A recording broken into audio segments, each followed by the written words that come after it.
Continuamos en Primera Plana de Radio Francia Internacional de France 24 hablando de la transfobia. Hoy con Paola Martínez Infanta, periodista independiente, Cuca García de Mesureur, presidenta de la asociación Parité, y Ariana Maguire, militante por los derechos LGTBI. Vamos a ver ya quién es nuestro personaje de la semana. Que hoy hablamos del tema es Arlene Aliaga, la primera chica trans en una escuela femenina chilena. Arlene ha logrado lo que muchos otros adolescentes en edad escolar intentaron y no pudieron: vivir y ser aceptados de acuerdo a su identidad de género. Tiene 17 años y el pasado 5 de marzo se convirtió en la primera estudiante trans en ser admitida en una escuela femenina, después de un proceso de varios meses, por supuesto, de muchísimas negativas y de hostigamiento. Paola, ¿qué eco ha tenido este caso en Chile? Tremendo, fue un caso emblemático, fue muy mediatizado.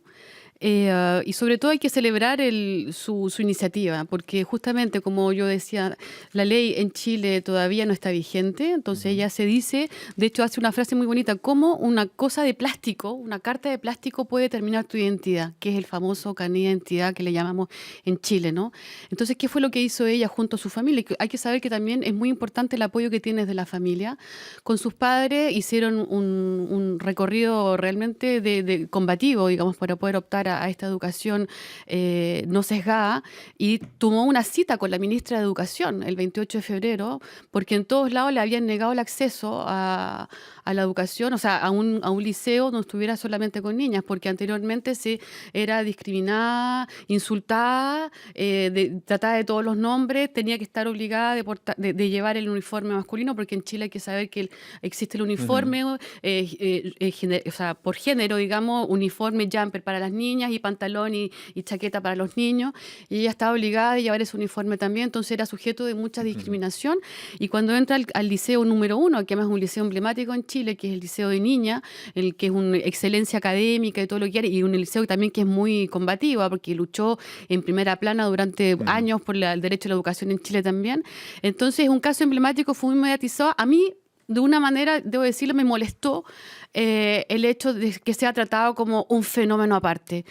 Está bien que sea visibilizado, sí, está bien que sea llevado adelante, pero de alguna manera los medios pecaron un poco de mostrarlo, incluso insisto todavía, como algo excepcional, como un bicho extraño que estaba haciendo su paso en un mundo normal, entre comillas, y eso es bastante molesto de ver de qué manera los medios de comunicación en Chile pueden tratar el tema también. Les voy a preguntar por ello. Los casos tan mediáticos como el que hemos hablado antes de Julia en Francia, el de Arlene en Chile, otros que han sucedido en Brasil, ¿ayudan a mejorar realmente las condiciones de vida del colectivo o son muy efímeros socialmente estos casos tan mediáticos?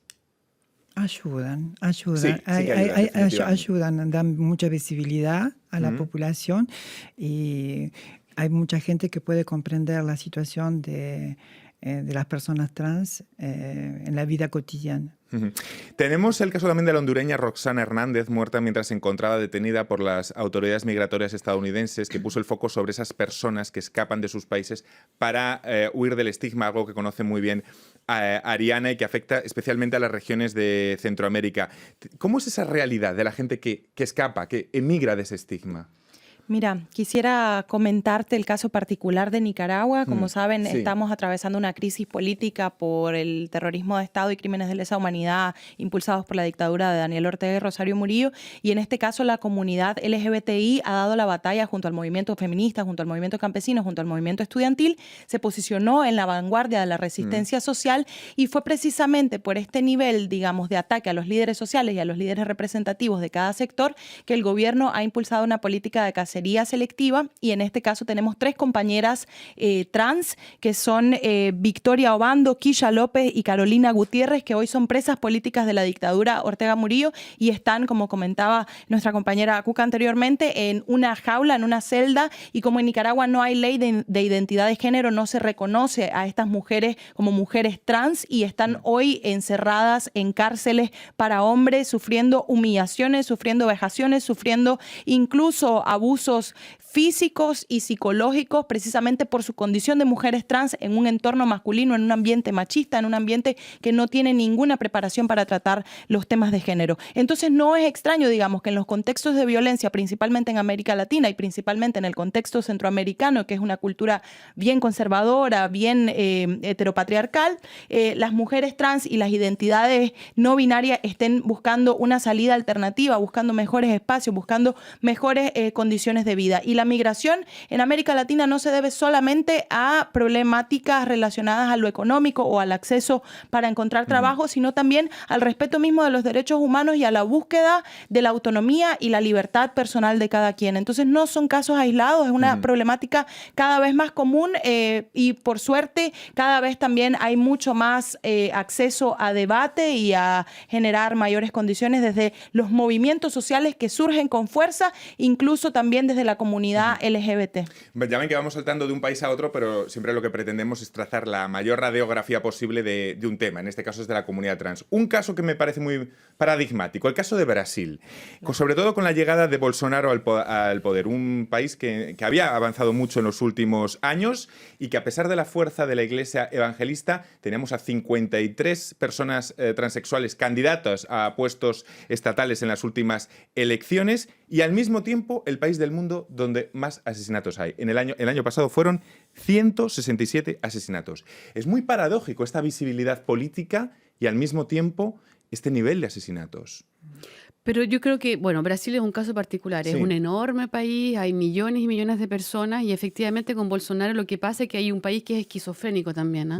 Por una parte, que también puede pasar en muchos países en América Latina, hay una parte de la sociedad civil que está dispuesta a avanzar justamente en estos temas y a abrir caminos en la cuestión transexual y lo que sea, y por otro lado tenemos un discurso que forma parte de las élites, que es un discurso muy conservador, añejamente retrógrado, con una iglesia católica que está muy presente también con una cuestión moralista muy fuerte, y hoy día lo que sucede en Brasil es eso, tenemos un discurso de un presidente que no solamente discrimina a la comunidad transexual, que discrimina la comunidad indígena, que discrimina la cultura, que discrimina la libertad de pensar, y le discrimina un montón de cosas. Entonces yo creo que la situación de Brasil es bien particular, una, porque el país es tremendamente grande y se dan justamente estas posibilidades múltiples de opciones que se pueden dar justamente en un país, pero al mismo tiempo hay que tener mucho cuidado del discurso que se vehicula hoy día. Es paradójico, bien, por supuesto que es paradójico, pero al mismo tiempo no es de extrañarse que exista esta tasa alta de asesinatos porque hay un discurso oficial que lleva a aniquilar la diferencia. Y por supuesto que la gente de alguna manera se va a sentir completamente victimizada y sobre todo agredida frente a un discurso oficial que todo el mundo avala y cree que es el discurso de Bolsonaro. También sucede, por ejemplo, en Chile, pienso de otra manera, guardando efectivamente todas las proporciones. Hay un discurso oficial y no más tarde, hace un año atrás, el arzobispo de Santiago, que es una gran eminencia eclesiástica, se permite decir cosas atroces como diciendo que no porque a un gato lo llamo perro, ese perro va a transformarse en perro. O sea, esa es la gran aberración que existe en nuestras comunidades y en nuestras sociedades latinoamericanas, que por un lado tenemos una sociedad civil que quiere avanzar, que quiere cambiar las cosas, de hecho las cifras están ahí, y por otro lado tenemos una oligarquía, una élite política que no quiere absolutamente cambiar las cosas y que justamente aplasta estos cambios sociales. Hablaba antes de esas 53 personas trans candidatas a diferentes puestos en las últimas elecciones brasileñas. Lo cierto es que las personas transgénero se van abriendo paso en las diferentes instituciones de todo el mundo, en los diferentes parlamentos. ¿Esta visibilidad, esta representación política es básica? Totalmente, en el sentido de que estas identidades existen, han existido siempre y que tienen a nivel de su también, digamos, condición de ciudadanas, de personas insertas en una sociedad, en un Estado de Derecho, tienen todo el derecho precisamente de acceder a estos cargos, de acceder a tomar decisiones políticas, a también acceder a estos espacios de toma de decisiones para definir el futuro, no solamente de sus propias identidades LGBT trans, sino también del destino político de cualquier sociedad, pues no son personas extraordinarias en el sentido de personas ajenas a su propia realidad. Y en ese sentido debería ser más vista con normalidad, y me parece que la sociedad civil está dando grandes pasos. Me parece también que la ola feminista a nivel mundial ha ayudado a impulsar estos procesos también, incluyendo a las disidencias, incluyendo los derechos de las grandes minorías que se han sido llamadas históricamente, pero que hoy más que nunca cobran fuerza y cobran un sentido de identidad que es totalmente admirable y una lucha que vale la pena seguir impulsando. Me gustaría preguntaros por la dinámica o por la vertiente política que puede tener el hecho de ser trans a partir de una tribuna que ha escrito el filósofo Paul B. Preciado, escribí hace pocos días en el diario El País. Ser trans es cruzar una frontera política. Me permito leer. Me atrevería a decir que son los procesos de cruce los que mejor permiten entender la transición política global a las que nos enfrentamos. El cambio de sexo y la migración son las dos prácticas de cruce que, al poner en cuestión la arquitectura política y legal del colonialismo patriarcal, de la diferencia sexual y del Estado-nación, sitúan a un cuerpo humano vivo en los límites de la ciudadanía e incluso de lo que entendemos por humanidad. ¿Entienden que el hecho de ser trans en sí mismo ya es un acto político, Cuca? Yo pienso que sí, es un acto político, pues que demostramos nuestra vida, lo que, nuestra vida cotidiana, lo que sufrimos, las alegrías también. Nosotros en Argentina, sobre Facebook, se creó un sitio donde se llama el Archivo de la Memoria Trans. Porque nosotros en la época de la dictadura, muchas emigramos. Yo emigré en la dictadura, pues que yo era perseguida en Argentina, yo emigré aquí en Francia, y muchas hemos emigrado, otras en España, otras en diferentes partes del mundo.